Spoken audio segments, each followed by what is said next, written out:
The what ones?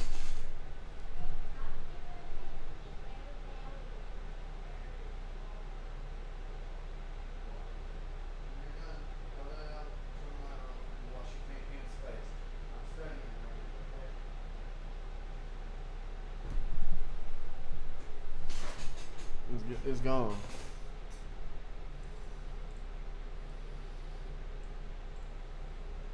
Introduction. We learned about Windows forensics in the previous room and practiced extracting forensic artifacts from the Windows registry. We learned about gathering system information, user information, files and folders accessed, programs run, and external devices connected to the system, all from the Windows registry. However, the registry is not the only place where forensic artifacts are present. In this room, we will learn about forensic artifacts in other places. We will learn about the different file systems commonly used by Windows and where to look in these file systems when looking for artifacts. We will identify locations and artifacts to prove evidence of execution, file/folder usage or knowledge, and external device usage. We will also cover the basics of recovering deleted files. We will use Eric Zimmerman's tools to parse information present in the artifacts for most of this room. We already used Registry Explorer and Shellbags Explorer in the previous room. For some of the tasks, we will use Autopsy. Yeah, I want to learn autopsy. Did I ever get my tally working?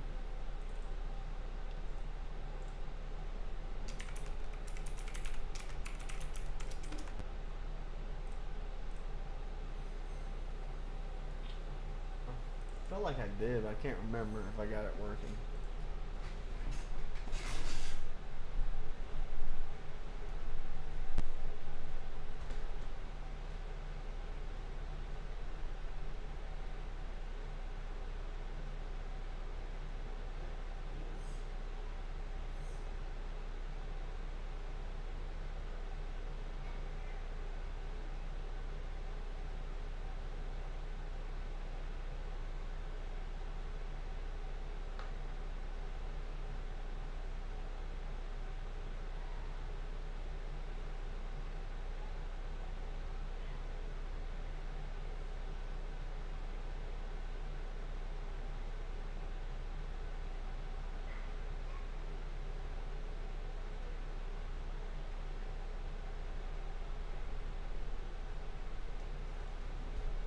Let's see.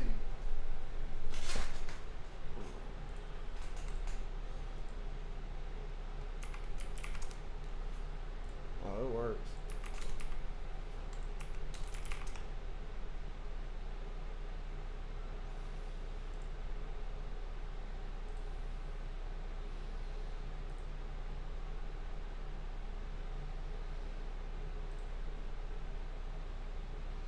Bitrate's too high there, too low on YouTube. Whatever.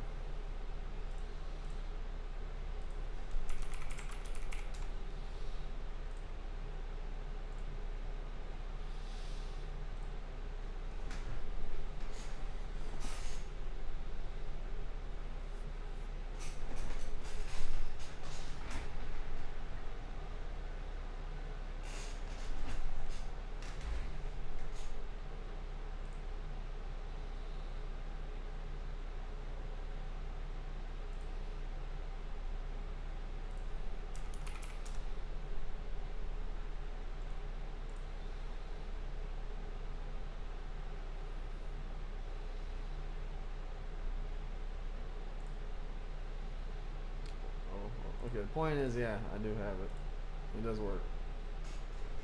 That's the point. The point of that is that it does work.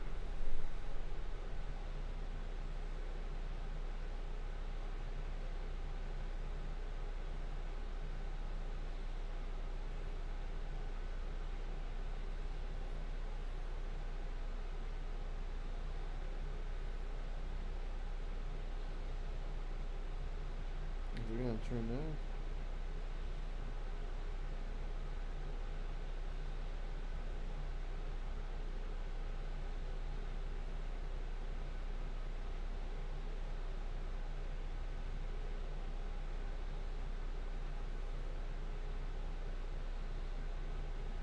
What the hell? That's crazy, no. I wish I could see it.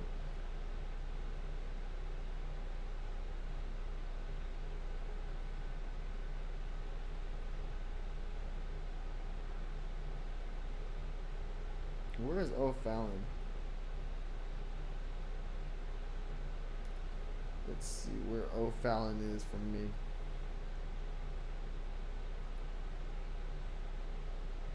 That's what I thought. St. Louis.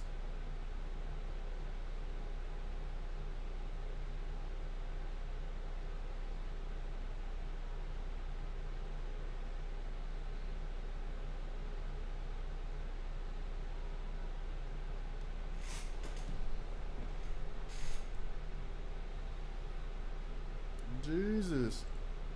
A storage device in a computer system, for example, a hard disk drive or a USB device, is just a collection of bits. To convert these bits into meaningful information, they need to be organized.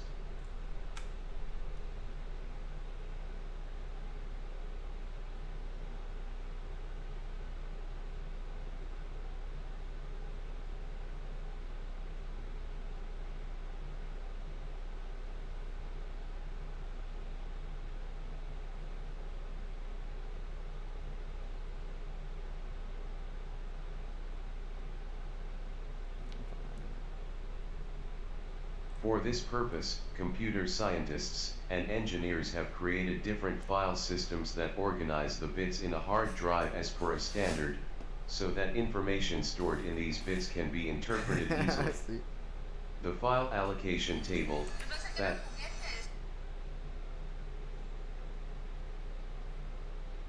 That's funny.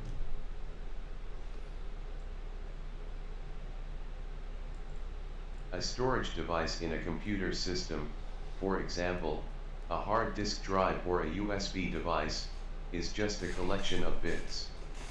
To convert these bits into meaningful information, they need to be organized.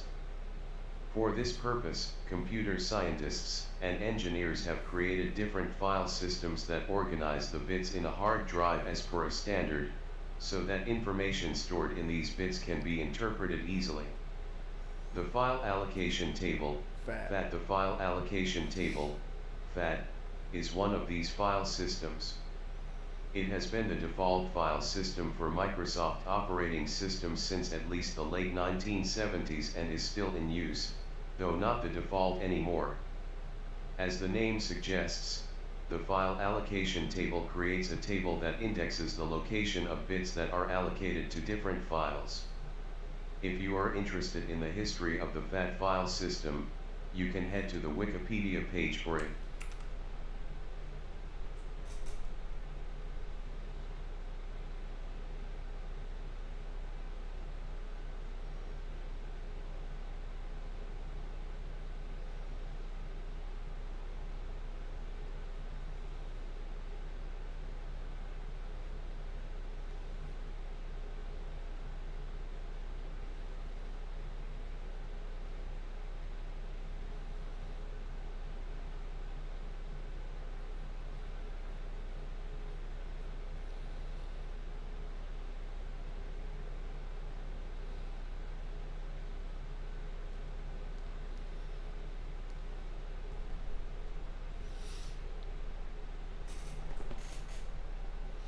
It's still in use. Though not the default anymore, isn't it?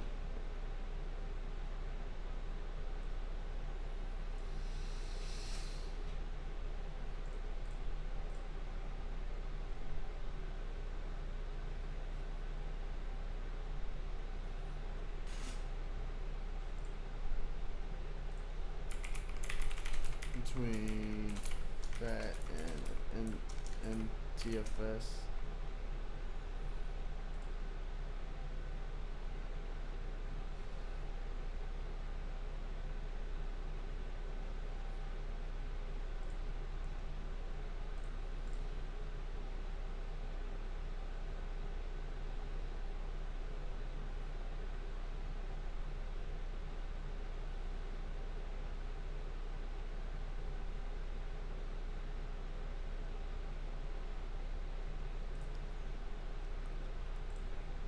Data structures of the FAT file system. The FAT file system supports the following data structures. Clusters. A cluster is a basic storage unit of the FAT file system. Each file stored on a storage device can be considered a group of clusters containing bits of information.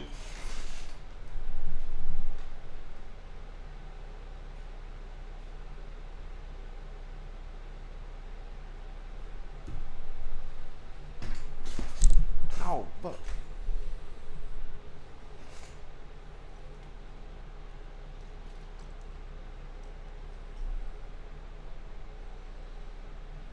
Directory.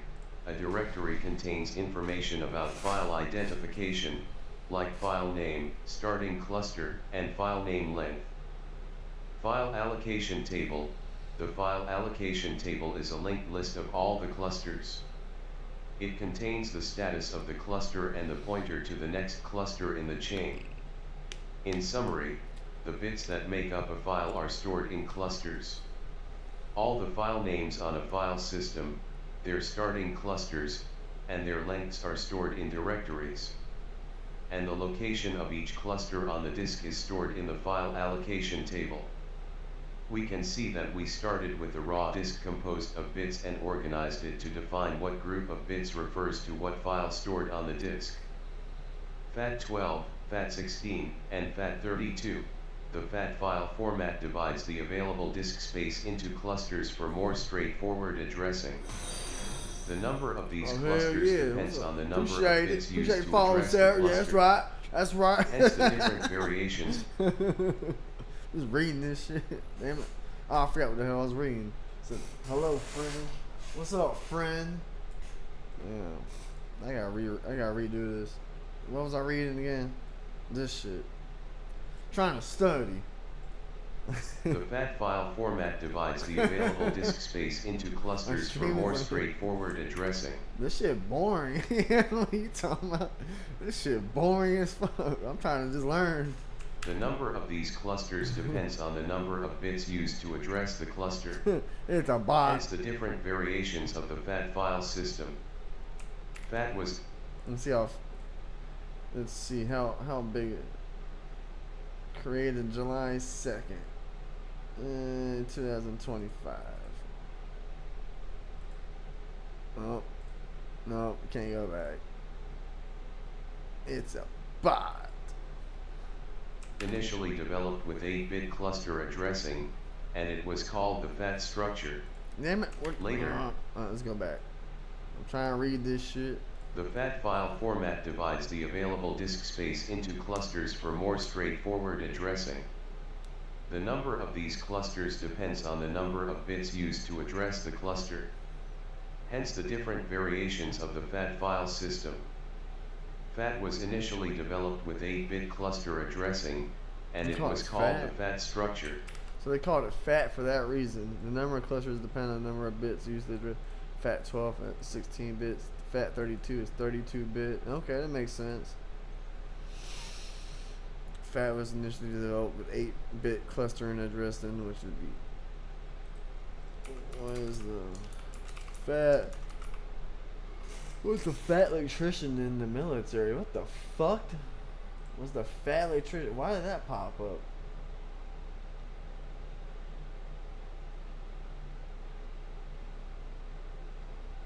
What? I've never. Why did that pop up? That's weird.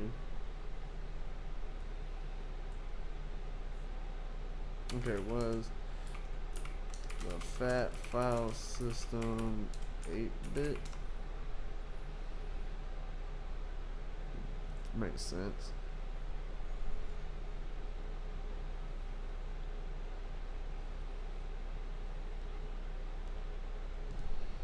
Later, as the storage needed to be increased, FAT12, FAT16, and FAT32 were introduced. The last one of them was introduced in 1996.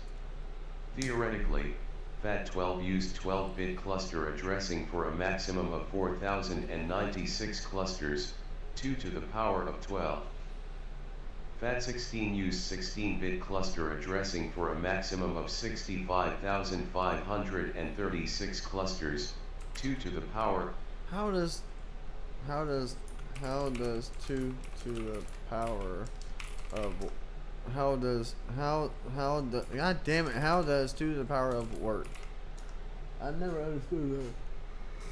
It means multiplying the number 2 by itself by a certain.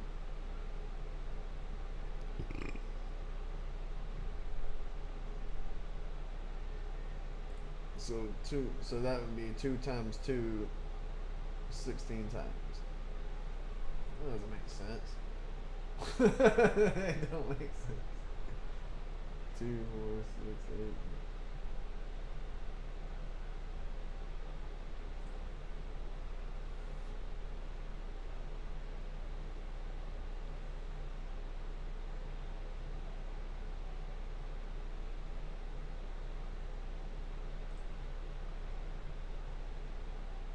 What is 2 to the power of 12?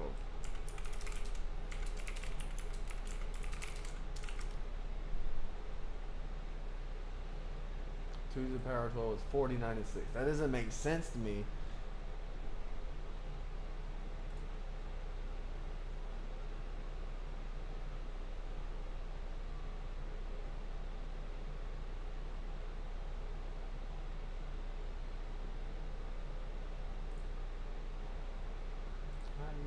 How the hell does it go from 1632 to 4096?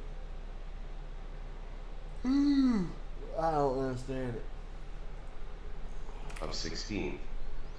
In the case of FAT32, the actual bits used to address clusters are 28, so the maximum number of clusters is actually 268,435,456 or 2 to the power of 28.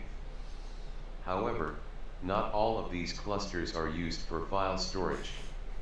Some are used for administrative purposes, example to store the end of a chain of clusters, the unusable parts of the disk, or other such purposes. The following table summarizes the information as mentioned earlier and how it impacts the maximum volume and file sizes.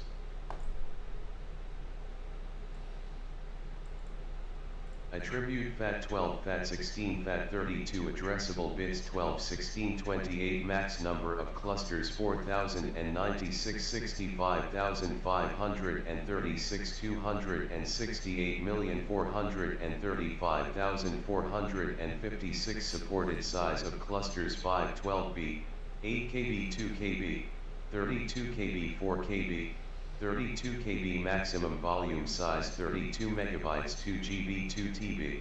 Oh, you can do up to 2 terabytes in FAT32? Even though the maximum volume size for FAT32 is 2 TB, Windows limits formatting to only 32 GB. However, volume sizes formatted on other OS with larger volume sizes are supported by Windows. The chances of coming across a FAT12 file system are very rare nowadays. FAT16 and FAT32 are still used in some places, like USB drives, SD cards, or digital cameras. However, the maximum file size and volume size, 4 GB, one file size for both FAT16 and FAT32, are limiting factors that have reduced their usage. The XFAT file system, as the file sizes have grown, especially with higher resolution images and videos being supported by the newer digital cameras, the maximum file size limit of FAT32 became a substantial limiting factor for camera manufacturers. Though Microsoft had moved on to the NTFS file system, it was not suitable for digital media devices as they did not need the added security features and the overhead that came with it. Therefore, these manufacturers lobbied Microsoft to create the XFAT file system. The XFAT file system is now the default for SD cards larger than 32 GB. It has also been adopted widely by most manufacturers of digital devices. The XFAT file system supports a cluster size of 4 KB to 32 megabytes. It has a maximum file size and a maximum volume size of 128 petabytes. It also reduces some of the overheads of the FAT file system to make it lighter and more efficient. It can have a maximum of 2,796,202 files per directory. That's crazy. 128 petabytes is how much we put in there?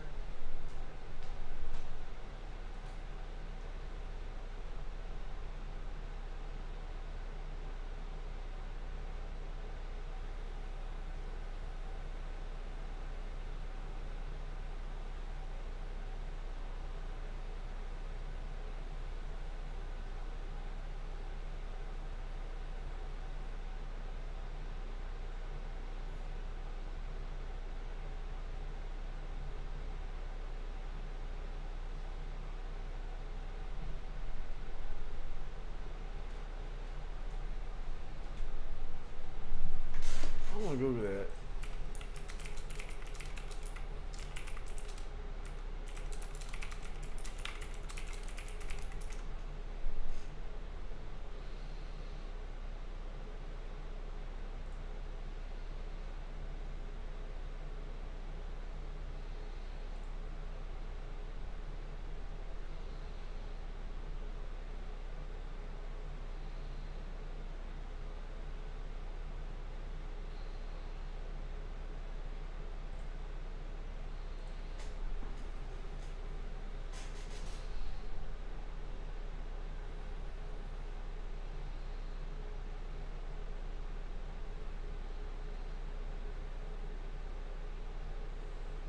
Just seen that 65.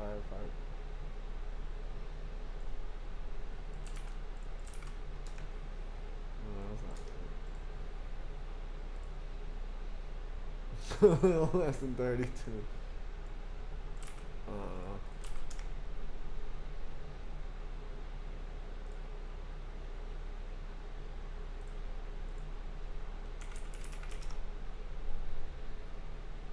I'm tripping. It says it right there.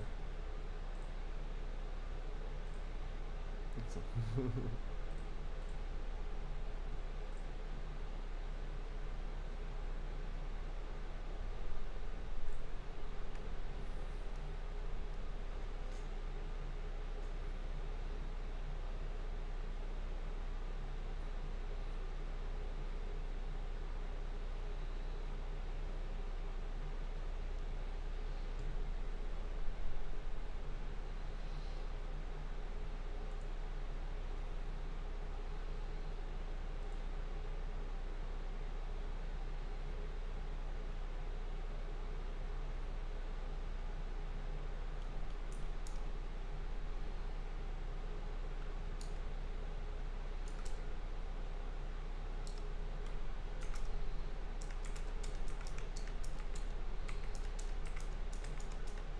Is it 4?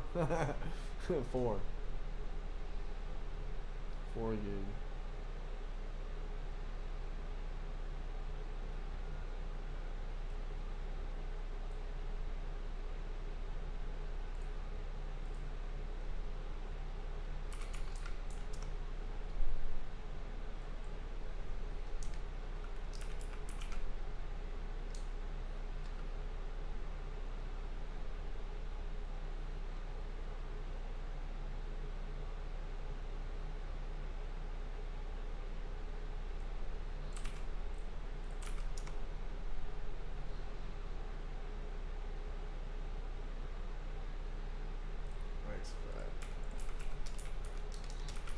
I don't know, something like that. I'm trying to remember.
The NTFS file system, as observed in the previous task, the FAT file system is a very basic file system. It does the job when it comes to organizing our data, but it offers little more in terms of security, reliability, and recovery capabilities. It also has certain limitations when it comes to file and volume sizes. Hence, Microsoft developed a newer file system called the New Technology File System, NTFS, to add these features. This file system was introduced in 1993 with the Windows NT 3.1. However, it became mainstream since Windows XP. The NTFS file system resolves many issues present in the FAT file system and introduces a lot of new features. We will discuss some of the features below. Journaling. The NTFS file system keeps a log of changes to the metadata in the volume. This feature helps the system recover from a crash or data movement due to defragmentation. This log is stored in $log file in the volume's root directory. Hence the NTFS file system is called a journaling file system. Access controls. The FAT file system did not have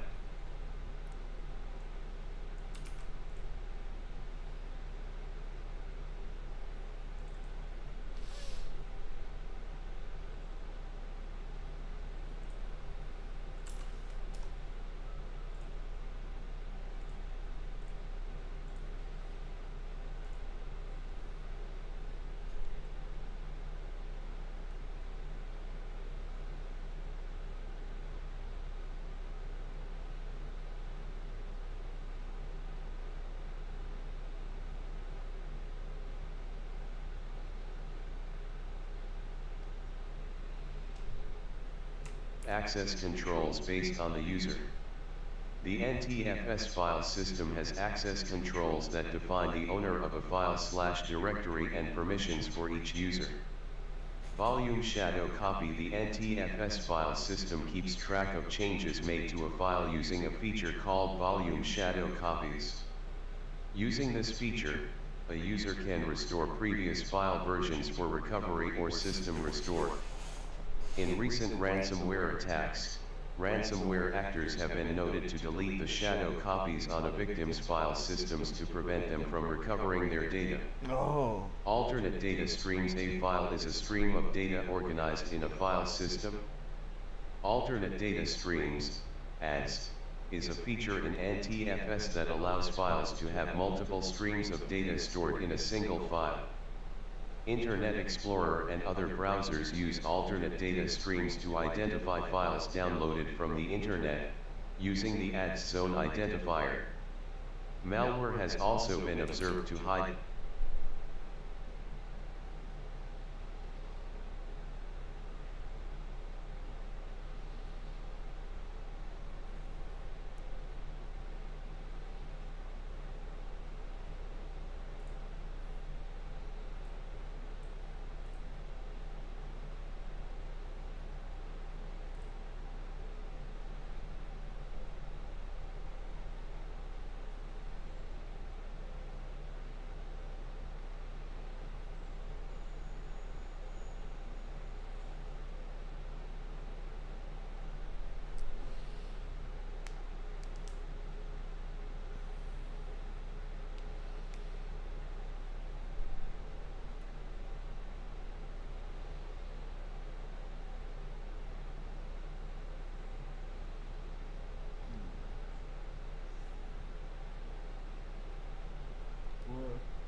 their code in ADS. Master file table. Like the file allocation table, there is a master file table in NTFS. However, the master file table, or MFT, is much more extensive than the file allocation table. It is a structured database that tracks the objects stored in a volume. Therefore, we can say that the NTFS file system data is organized in the master file table. From a forensics point of view, the following are some of the critical files in the MFT. $MFT. The $MFT is the first record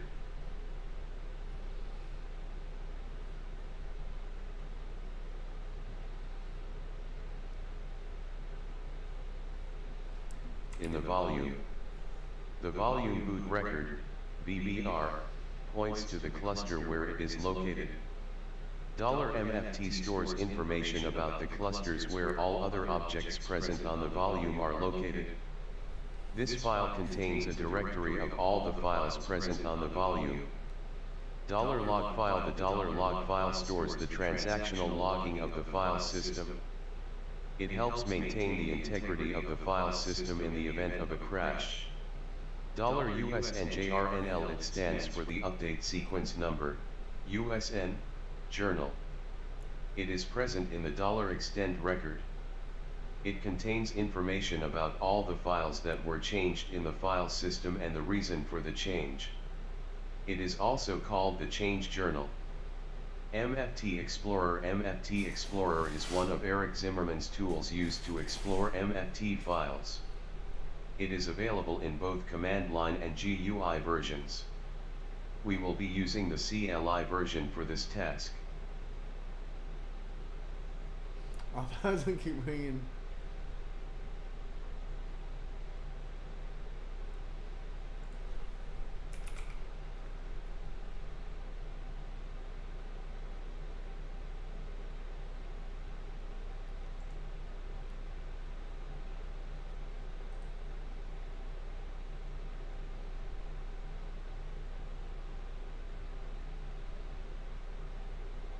God damn, this fucking VM's slow.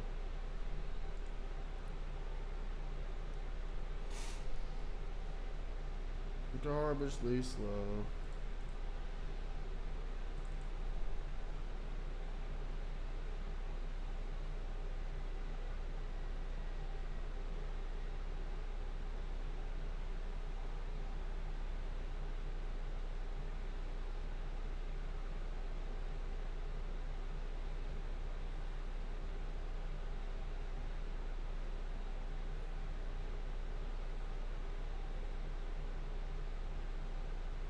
Awesome.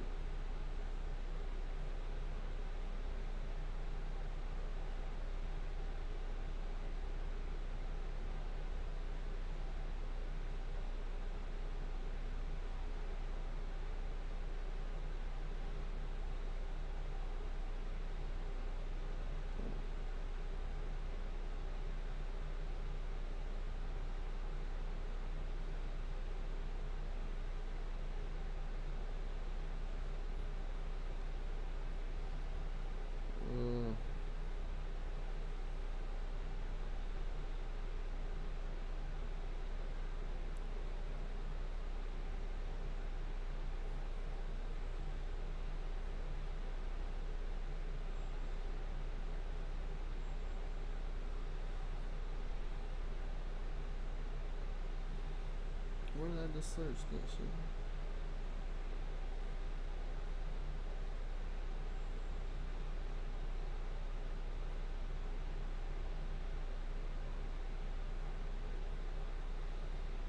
Enjoy oh foul.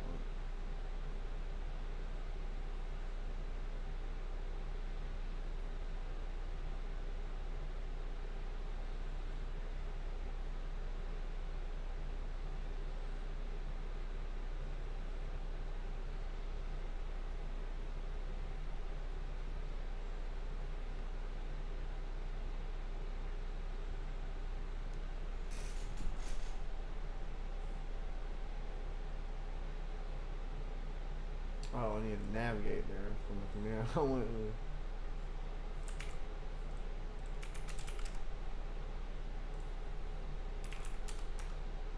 MFTs.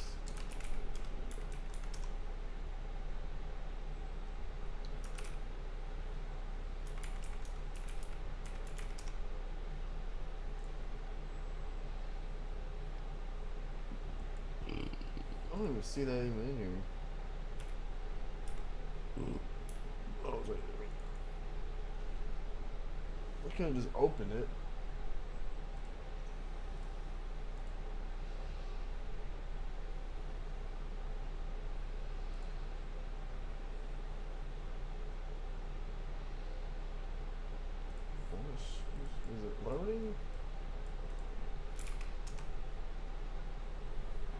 Oh, it's still loading, I guess.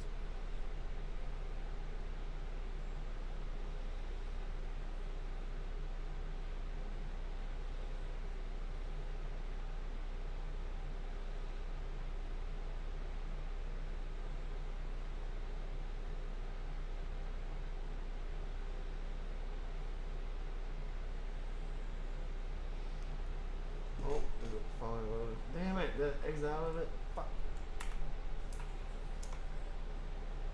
Wait for it to load again.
Did it load? Did it finally load?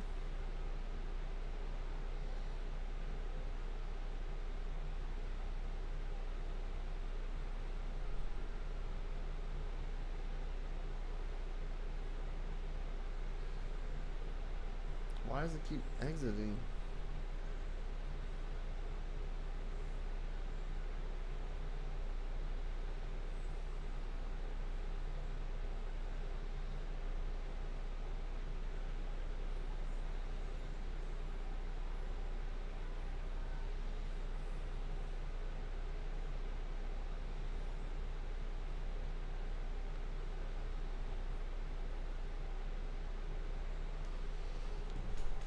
Is it supposed to exit?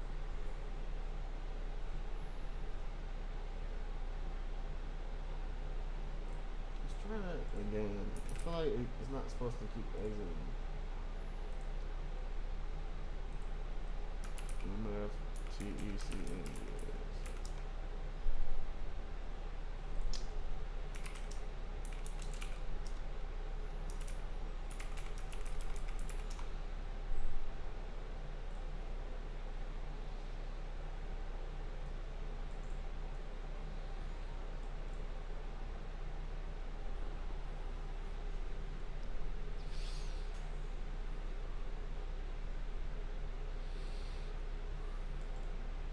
MFTACMD parses data from the different files created by the NTFS file system like $MFT, $boot, etc.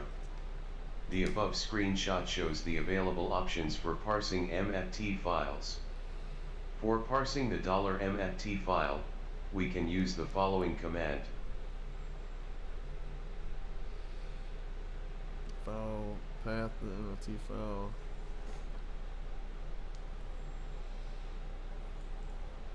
You can then use the Easy Viewer tool inside the Easy Tools folder to view the output of MFTACMD, or to view CSV files in the next tasks. Yeah, turn that.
You can then use the Easy Viewer tool inside the Easy Tools folder to view the output of MFTECMD, or to view CSV files in the next tasks as well. You will see that it lists information about all the files present on the volume. You can similarly parse the $boot file, which will provide information about the boot sector of the volume. MFTECMD doesn't support $log file as of now.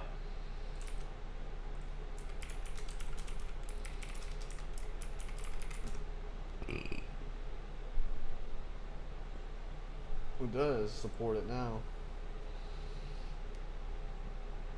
They lied. They said it doesn't.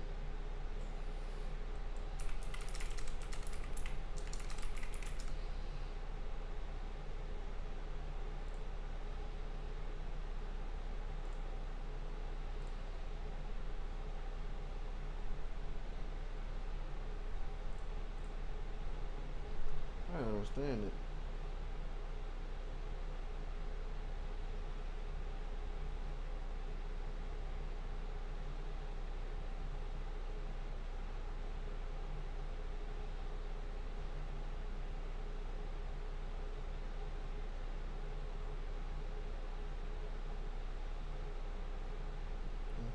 What's a pair?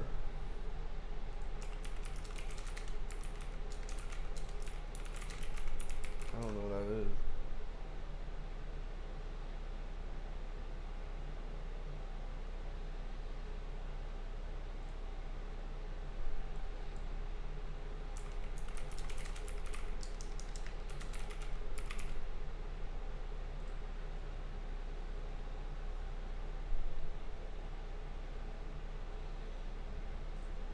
Well, that's pretty cool. So she's like a teacher.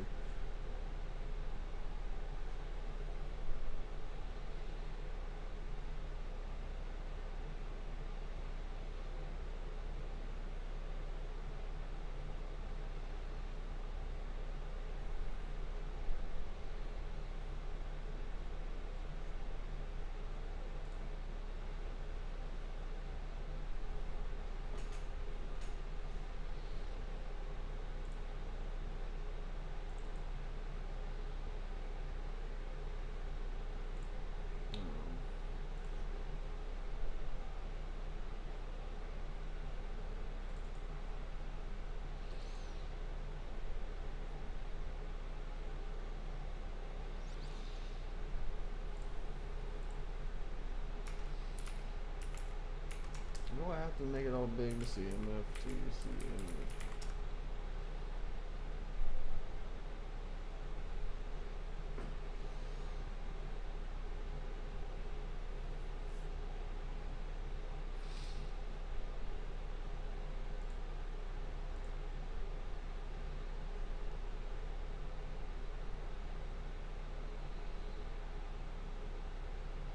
Wait for it to load.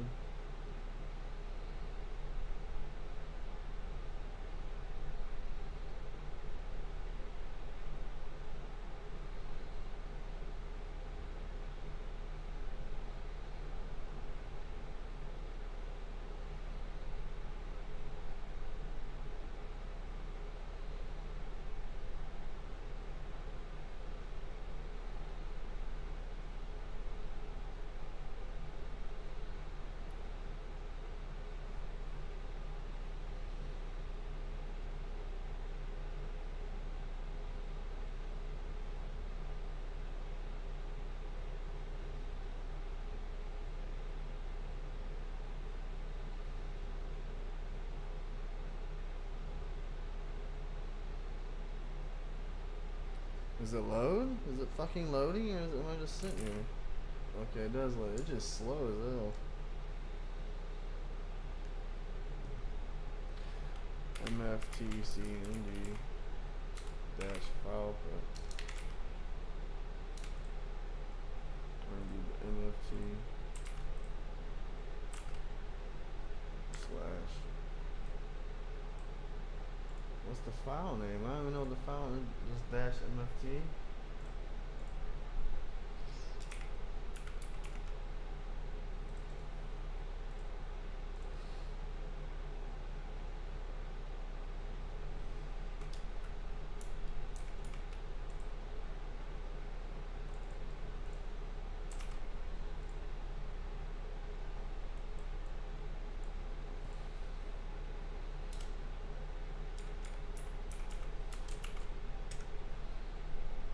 Let's see if I did that right.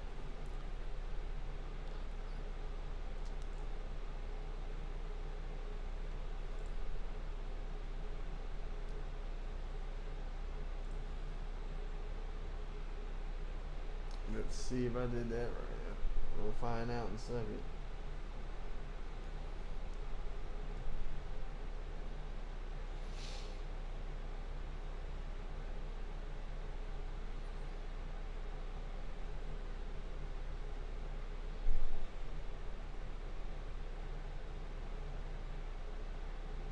Alright, let's see if that worked.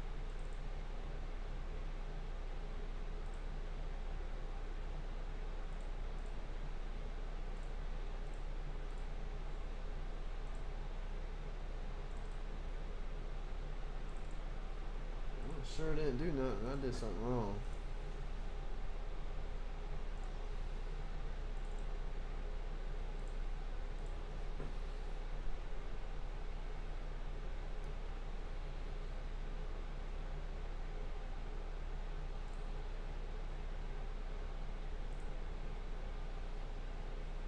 Oh.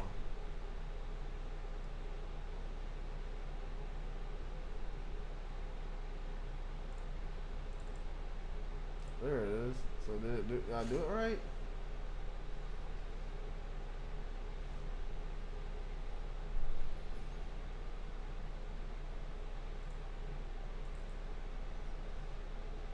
Easy viewer.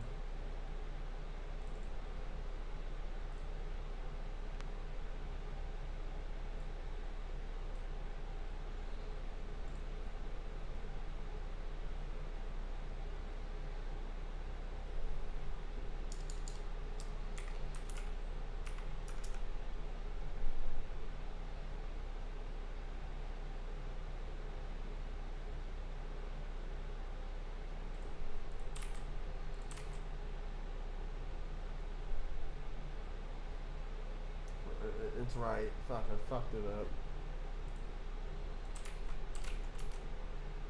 There we go.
Alright, fine, popped it.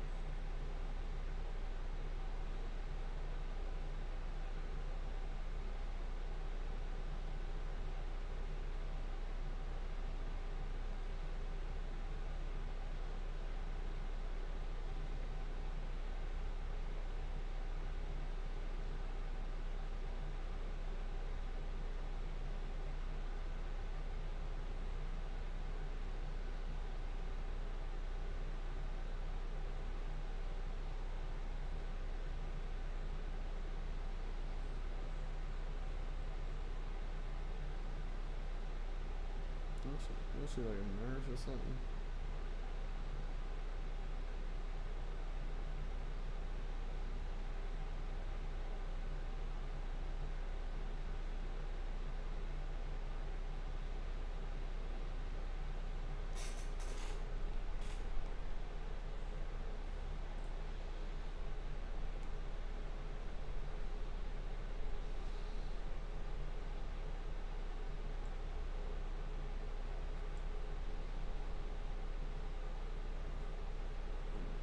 C setup.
One, two, seven, four.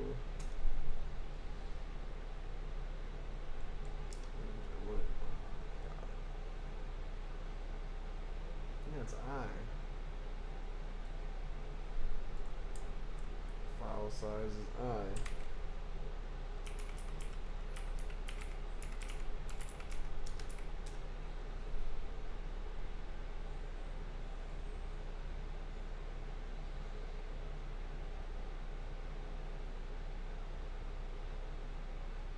Four nine one five two.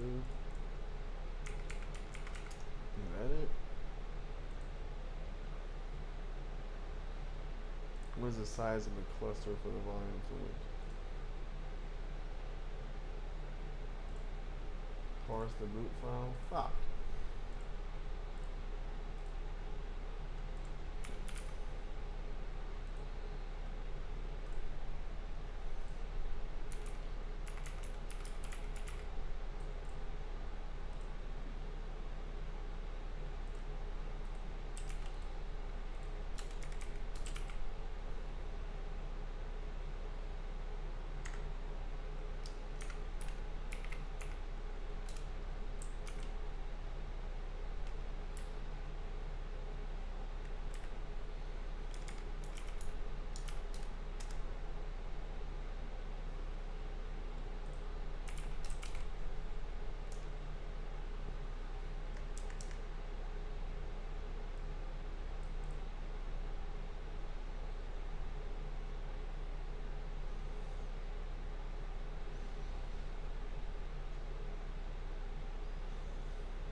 Move there.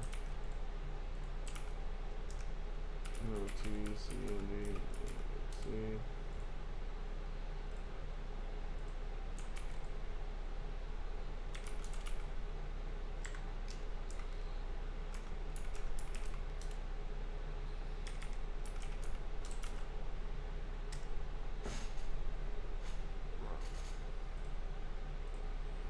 I got poop.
stupid shit I had to take.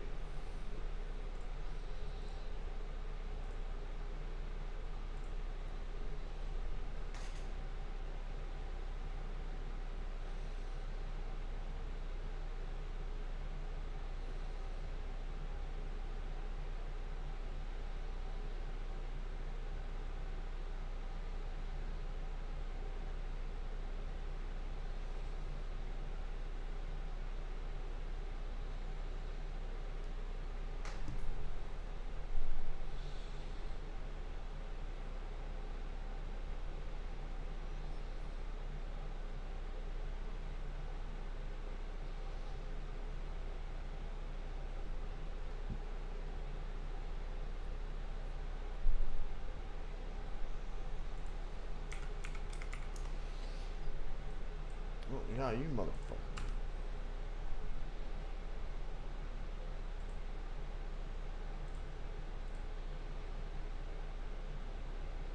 I know I'm a premium member, I know.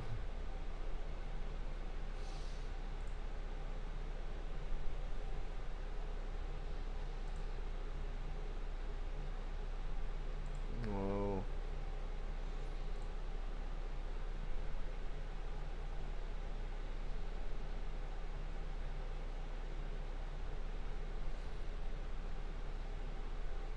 I don't want to subscribe.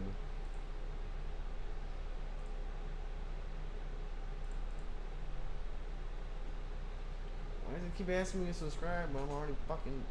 Oh my god. 2.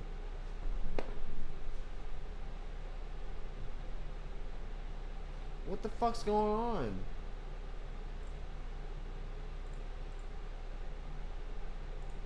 I'm just trying to finish my fucking lesson.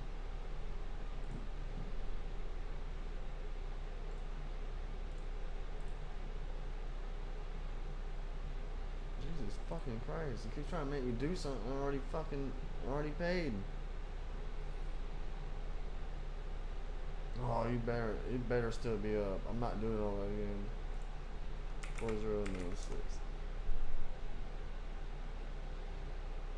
What about say?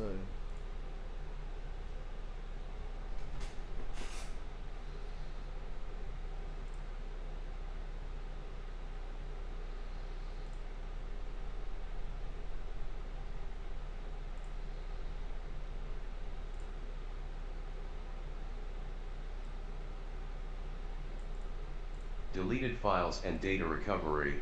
Understanding the file systems makes it easier to know how files are deleted, recovered, and wiped. As we learned in the previous 2 tasks, a file system stores the deleted files and data recovery. Understanding the file systems makes it easier to know how files are deleted, recovered, and wiped. As we learned in the previous 2 tasks, a file system stores the location of a file on the disk in a table or a database.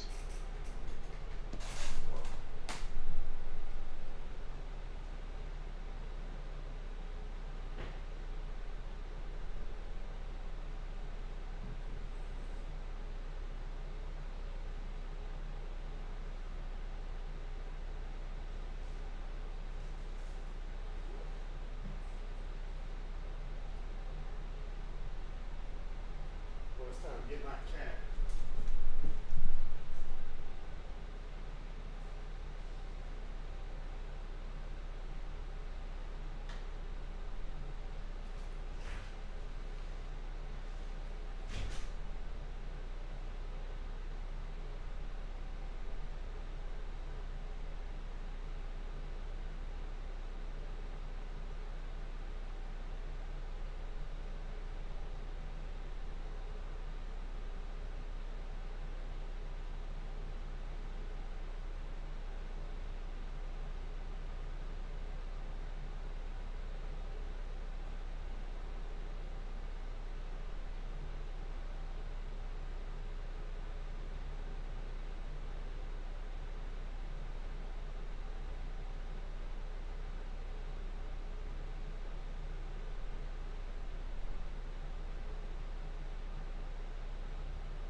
crazy.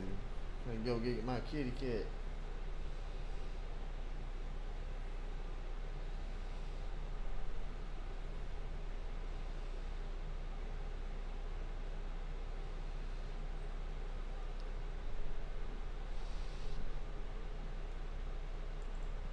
Understanding the file systems makes it easier to know how files are deleted, recovered, and wiped.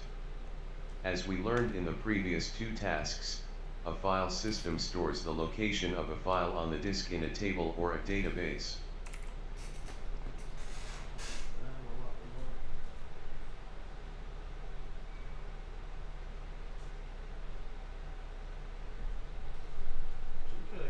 She could have came outside all day. I don't know why she was inside all day.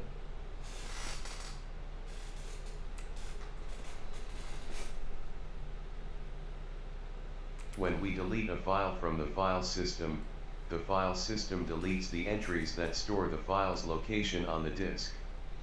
For the file system, the location where the file existed is now available for writing or unallocated. However, the file contents on disk are still there, as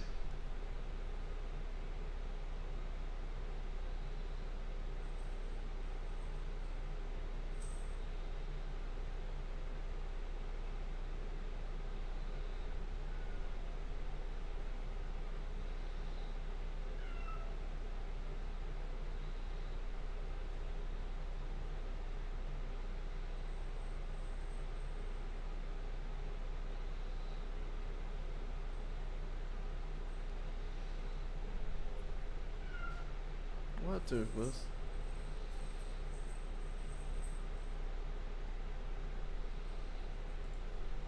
long as they are not overwritten by the file system while copying another file or by the disk firmware while performing maintenance on the disk.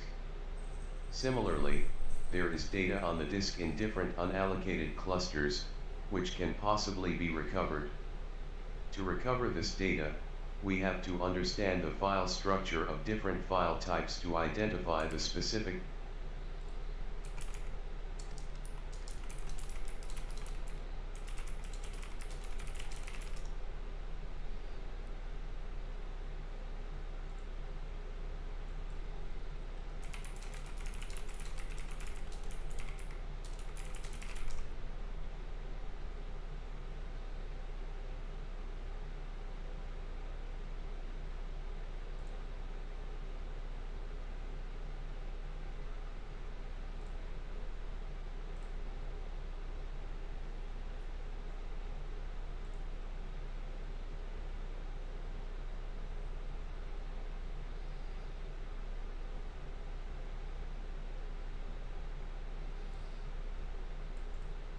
Similarly, there is data on the disk in different unallocated clusters, which can possibly be recovered.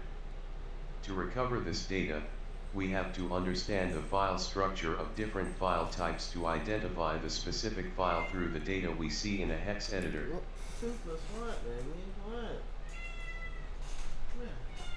Come here, baby. What? What do you want? She wants on the lap. Okay. Lap time. It's okay. You can sit on my lap. It's okay. Yeah, sit down, baby. Aw, she wants some lap time. No. Get down from there. If you want lap time, here's lap time, baby. Okay, I'm trying to read this now. However, we will not cover that in this room. What we will do is to use a tool that does this work for us and identifies deleted files in a disk image file. But what is a disk image file? Disk image. A disk image file is a file that contains... What now? Everyone keeps annoying me. I'm trying to study. What, buddy? What do you want? What do you want? Can I have one drink and I can go to bed? No more drink. No, you need to go pee. It's too late. You keep peeing. That's why you keep peeing in bed. Well, I will just go pee. Go pee. You can't have no more. You can take a sip of water if you're thirsty. You want some water?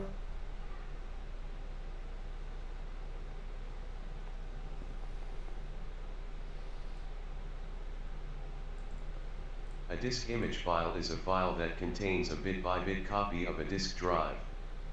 A bit-by-bit copy saves all the data in a disk image file, including the metadata, in a single file. Thus, while performing forensics, one can make several copies of the physical evidence, i.e., the disk, and use them for investigation. No, I keep not comprehending it. A disk image file is a file that contains a bit-by-bit copy of a disk drive.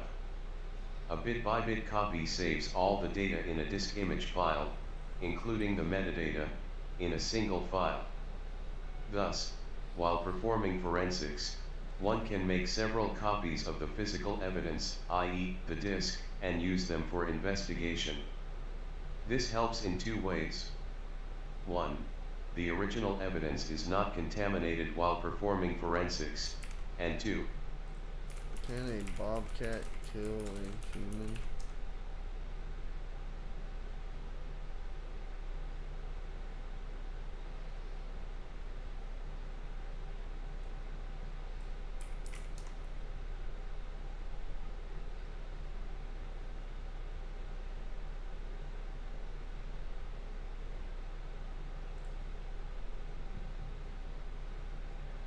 Pit bulls.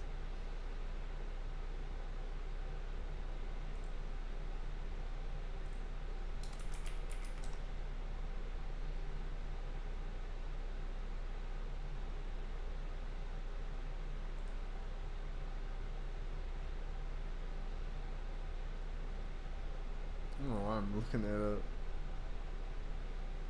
My arm's all sticky from you licking it too, Liz. Oh, she just wants some 11. Is that what you wanted to do? You just want some 11.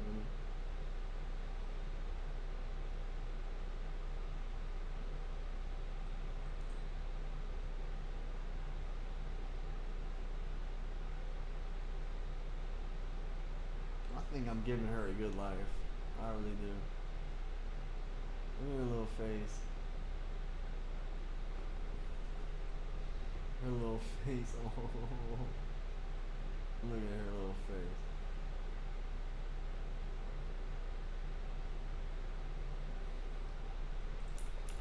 Why did my cat down randomly meow at me and then jump?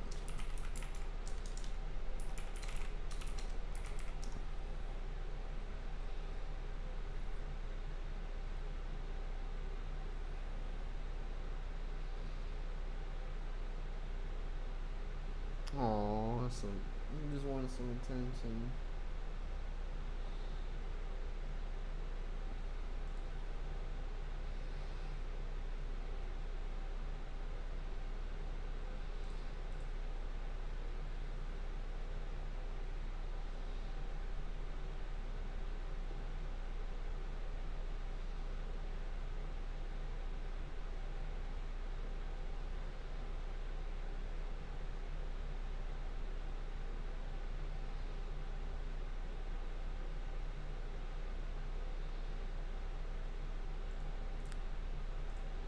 That's after this. The dedicated autopsy is after this.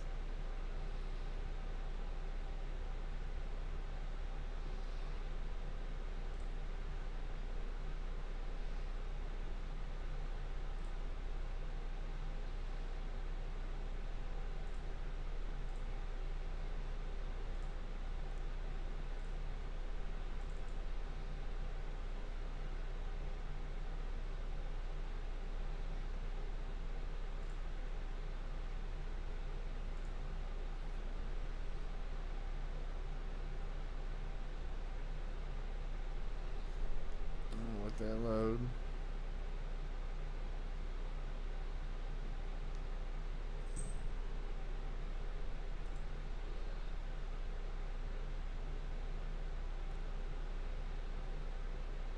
Don't tell me this thing just crashed.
split view.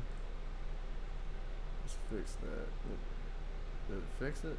No, it still looks kind of weird.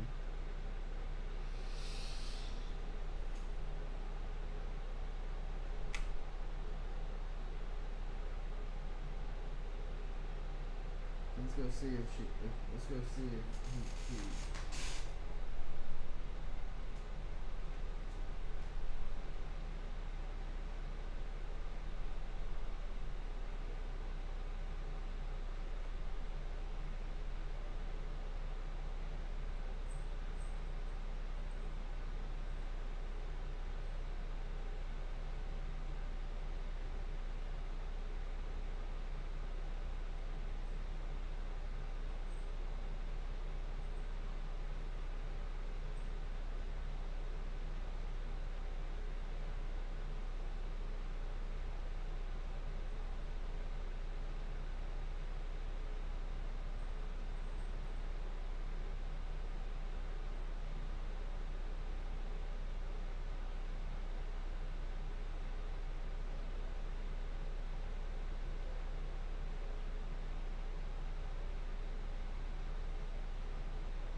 There's two this way.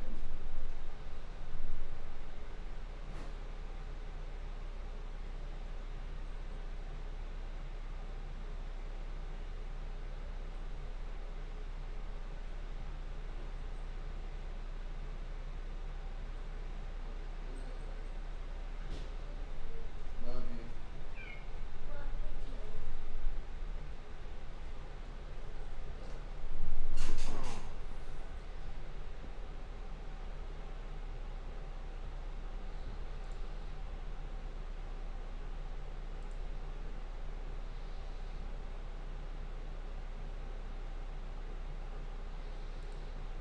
Generate new.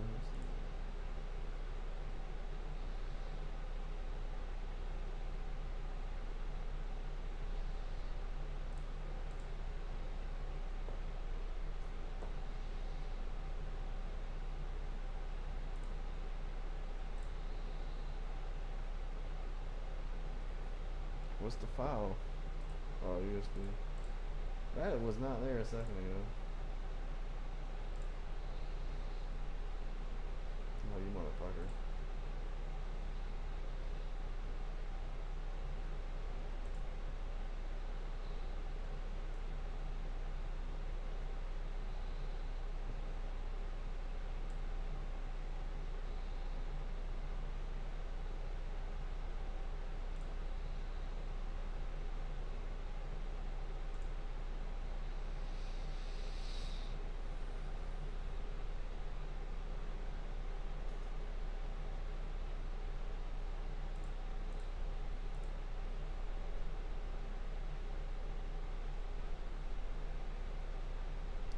click deselect all. These are different modules that Autopsy runs on the data for processing.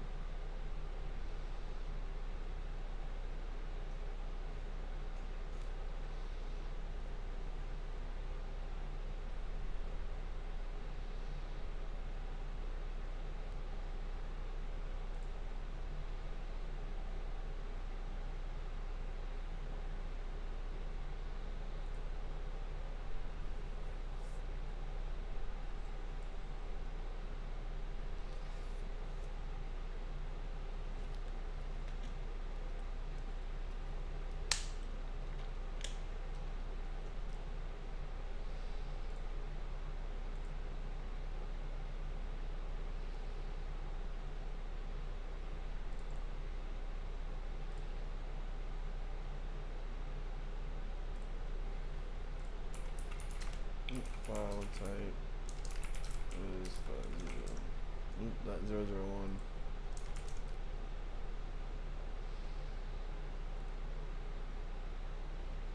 A multi-volume one.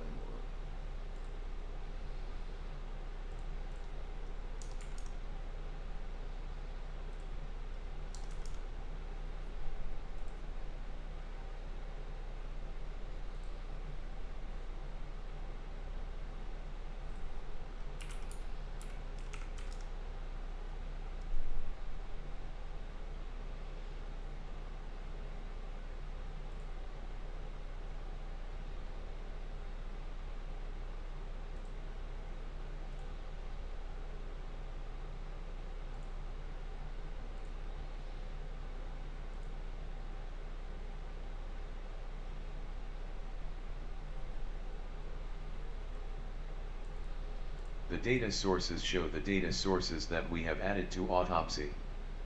We can add more sources as well. The file views and tags menus show what Autopsy has found after processing the data. Expand the data sources, and click on the USB .001 device. Autopsy will show the contents of the disk image in the following way.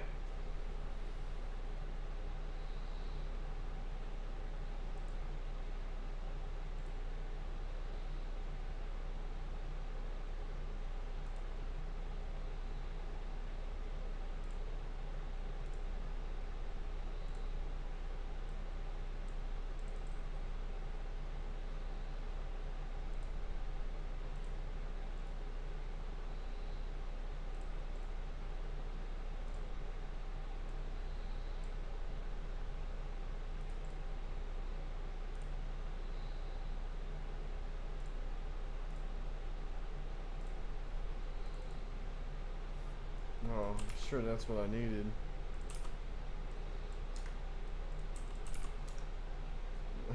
Did that on accident. Not toothless.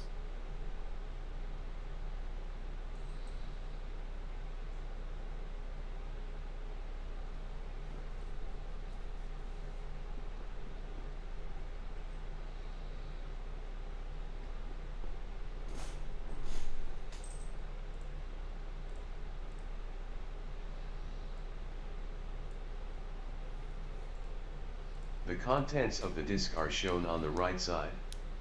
All the files and folders present in the disk are listed in the upper tab. In the lower tab, details about the selected files are shown. There are different options to see the details here. You can check them out to find interesting information. Notice the X mark on the last file in the screenshot above, named New Microsoft Excel Worksheet.xlsxrfcd07702.tmp. This indicates that this is a deleted file. Deleted files will have this X mark on them. To recover a deleted file, right-click on it, and select the Extract File S option.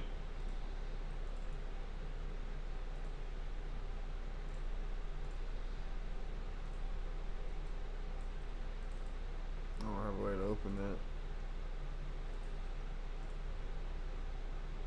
Yeah.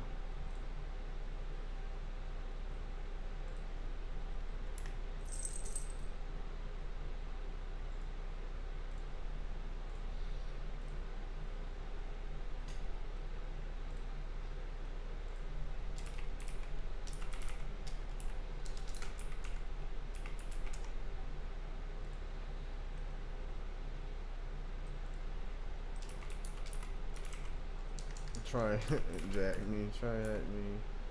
X. LSC. Oh, that's that.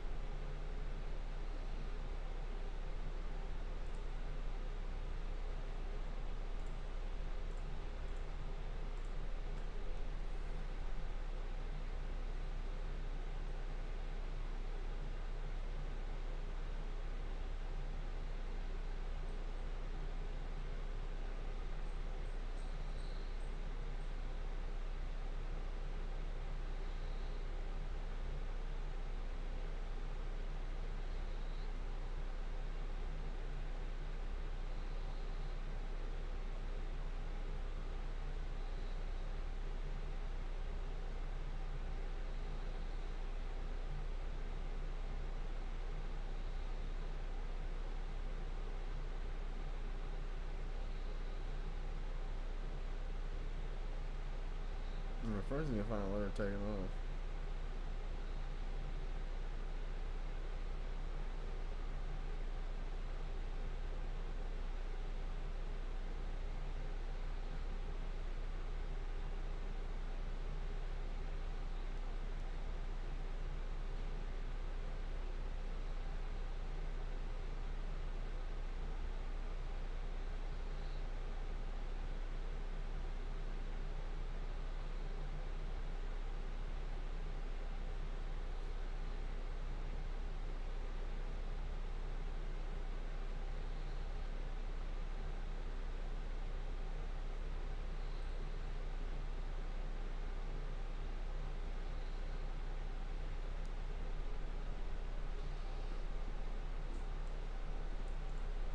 Now that we have learned about the file system, let's learn where to find artifacts present in the file system to perform forensic analysis.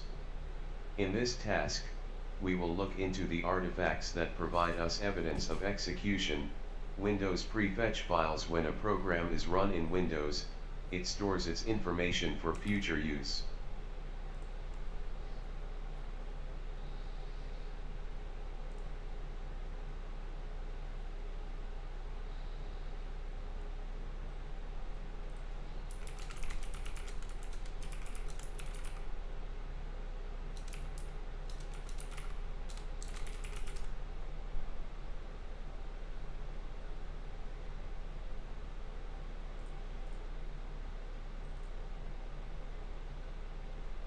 I haven't done that in a while.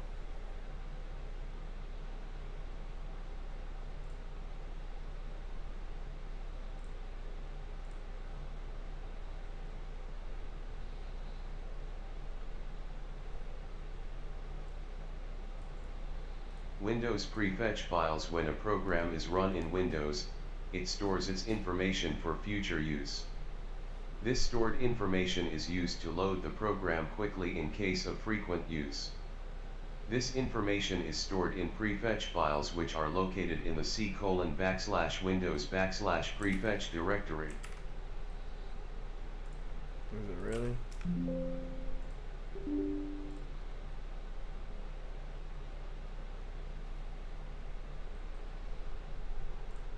I don't remember using any of those files. What is a pre?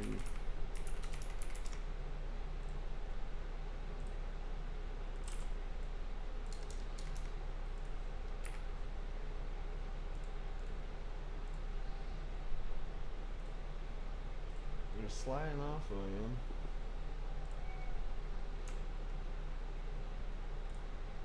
Meow.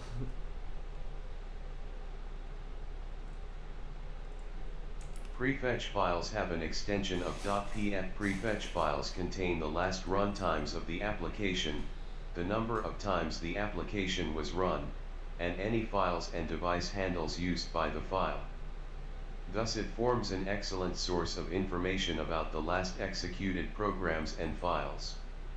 We can use prefetch parser, pacmd.exe, from Eric Zimmerman's tools for parsing prefetch files and extracting data.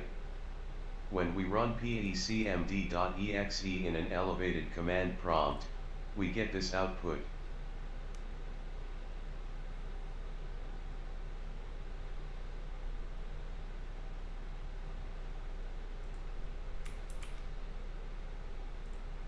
Where are those files at again? Easy tools.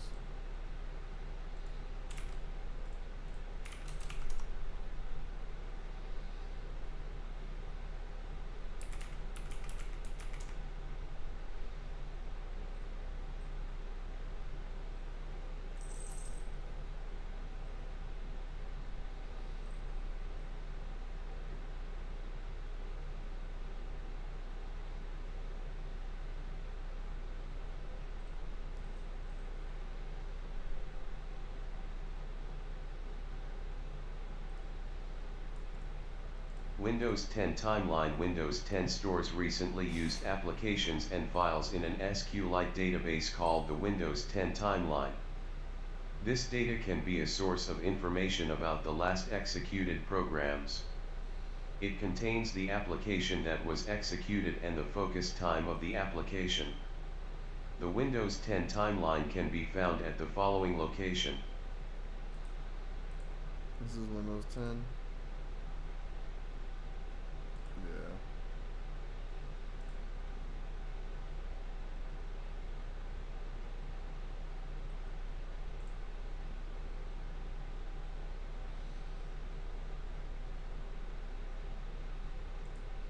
Damn it, what I... No, I didn't mean to do that. Was it activated?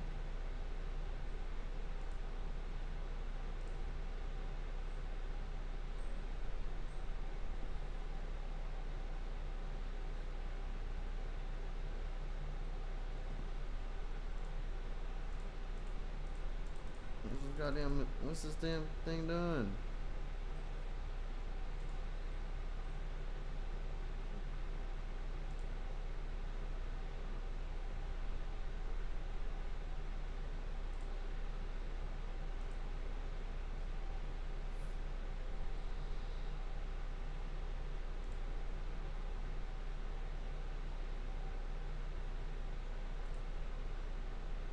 What is that?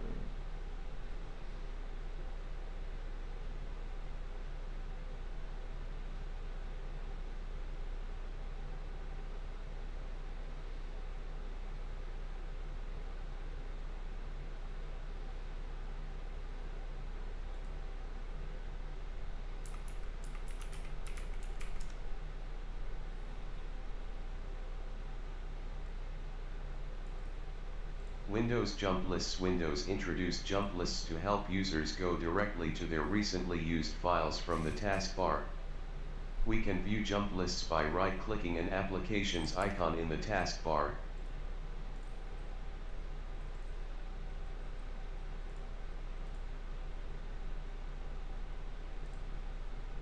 And it will show us the recently opened files in that application. This data is stored in the following directory.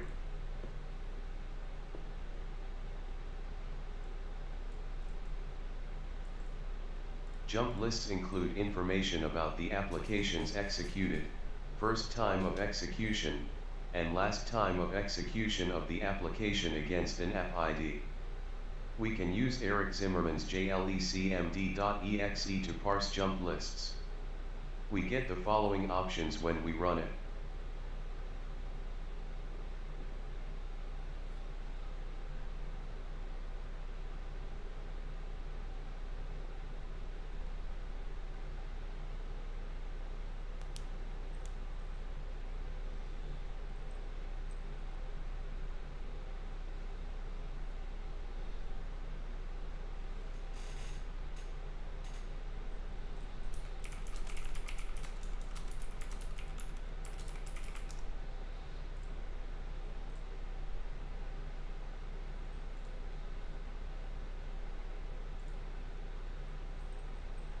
None of these.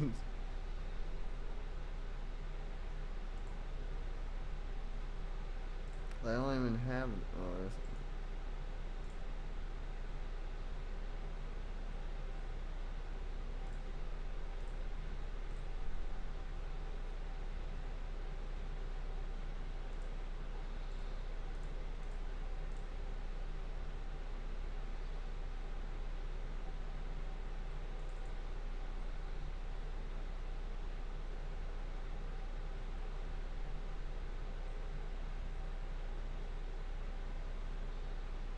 Ow, Toothless.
Let's see.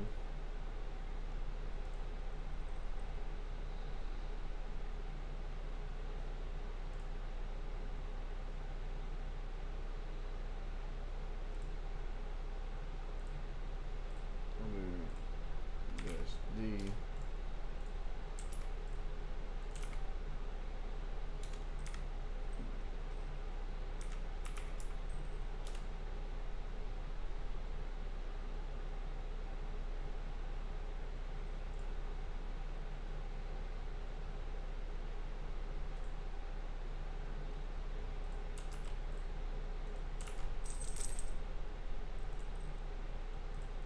Try that, and then we'll open that one tool, easy viewer. See if that works. See if that's what I gotta do.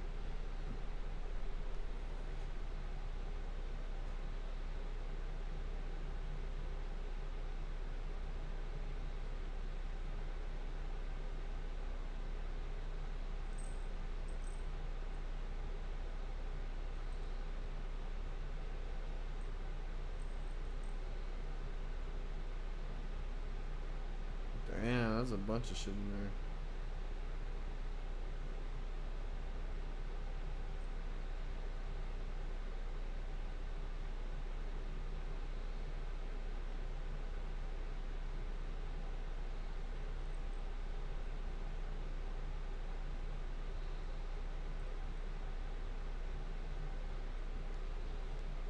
There's been a bunch of damn.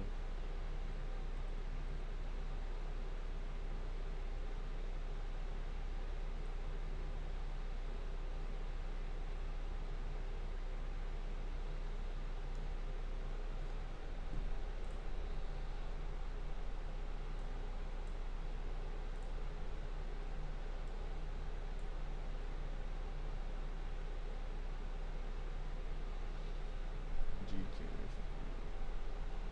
So it should be in here.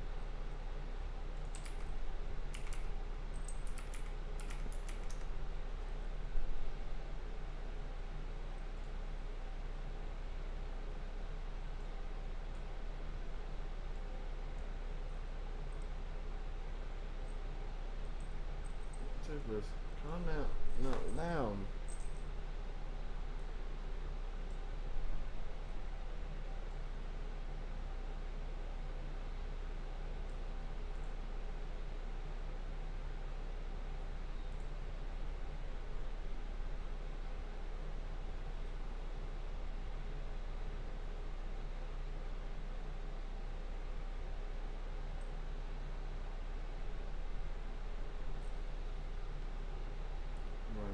Okay, GK. I'm assuming that's the GK one.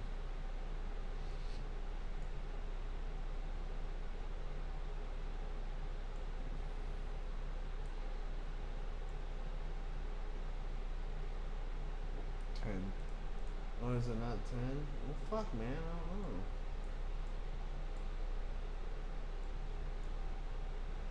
Jesus, how fucking big do I gotta make it to read it?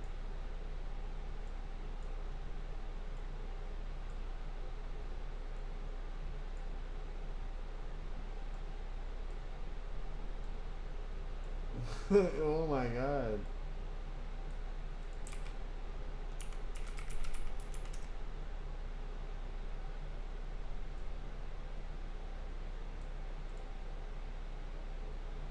Two. Let's just guess. It's gotta be G. Yeah.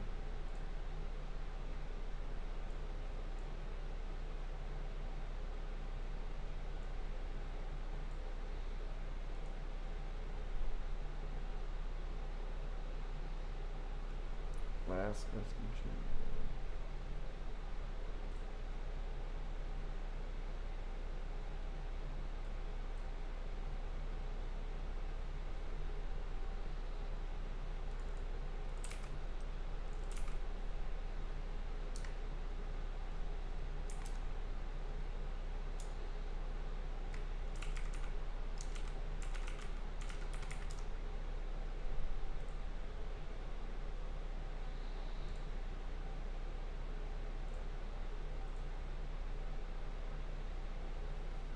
I want to remain in focus.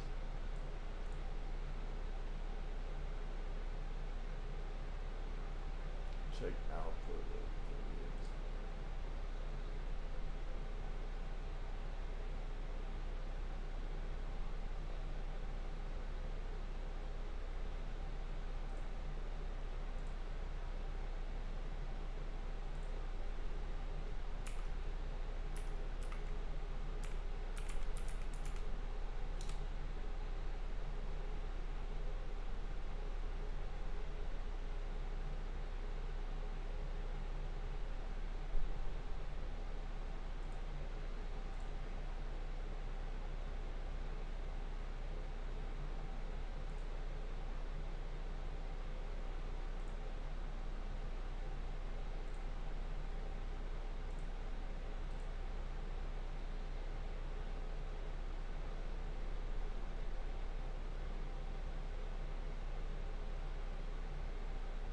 I don't know how to find the file.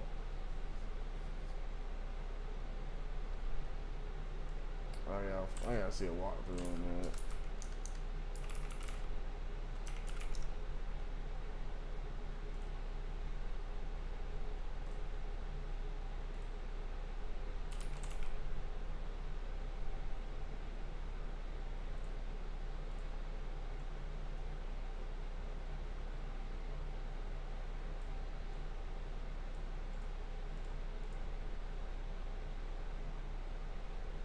On the timeline files.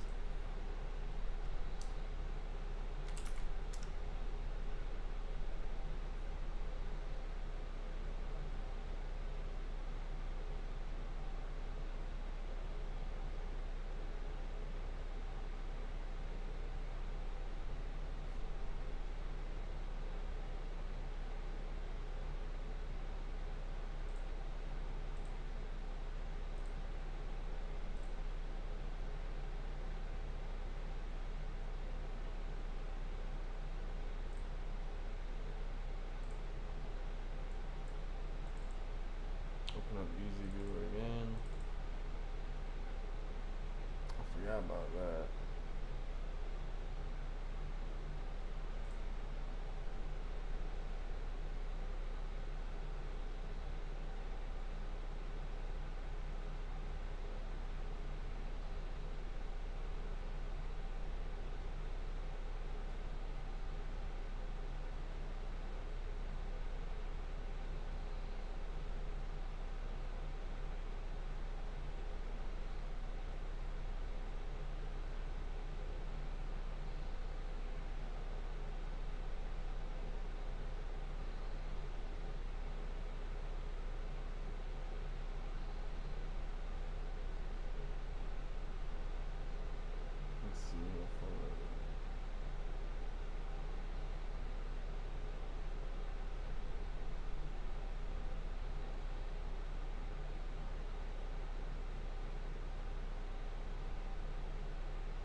course, they're always fat.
Zero zero 004.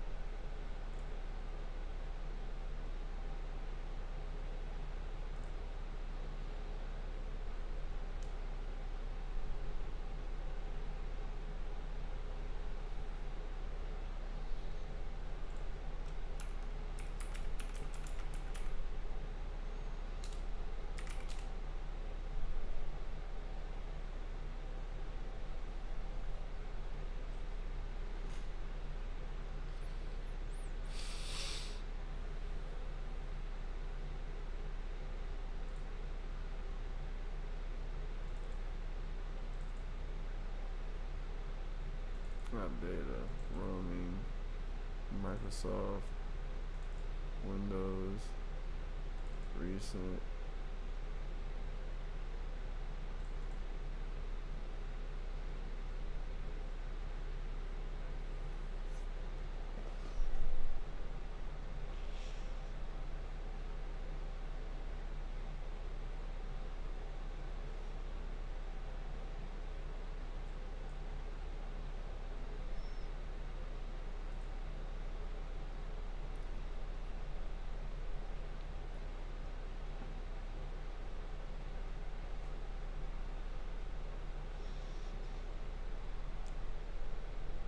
I'm confused.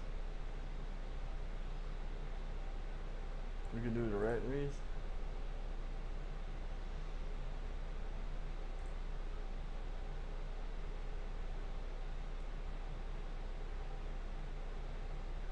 That's what I was wondering. I didn't know you could do directories with that. As I was saying, I'm not gonna do all those files one by one.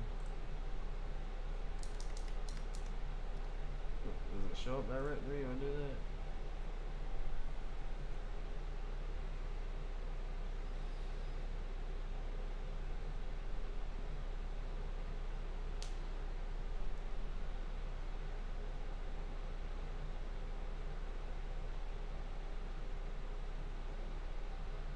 I'm waiting for it to load.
Is it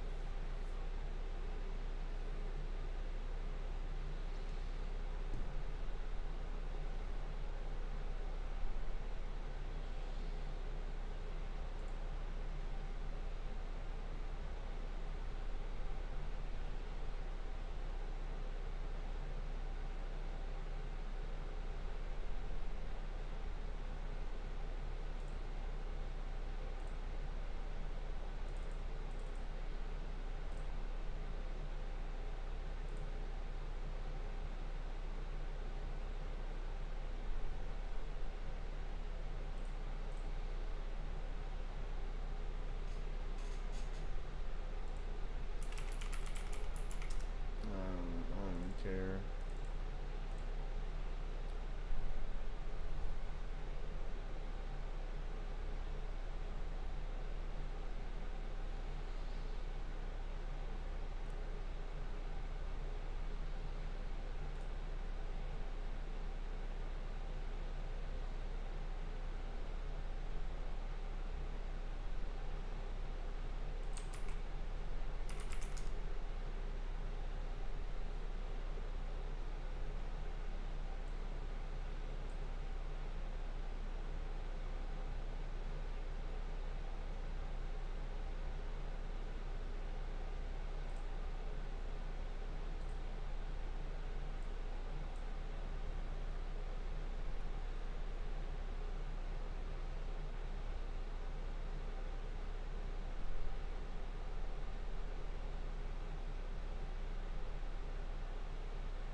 Where the fuck do you find it?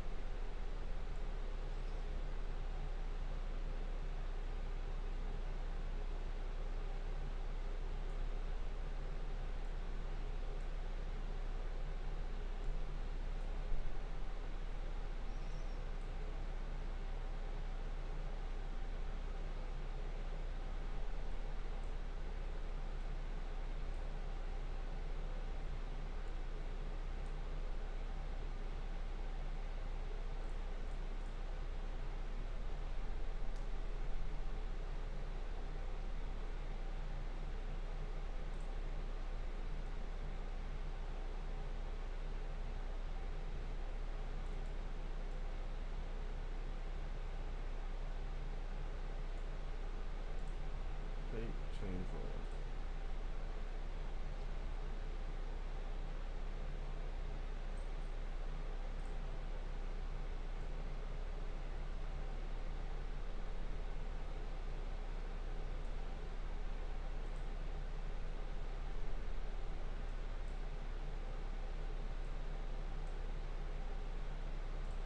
where do you find that? There's a bunch of other numbers.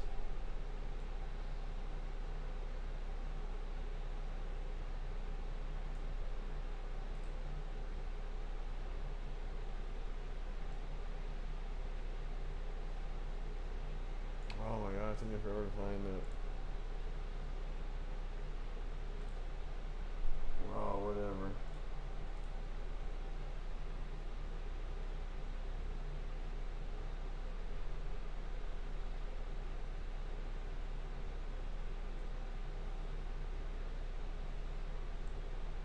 I'll do the rest of this tomorrow. Fuck, man. Alright, guys. Good night. I'm going to bed.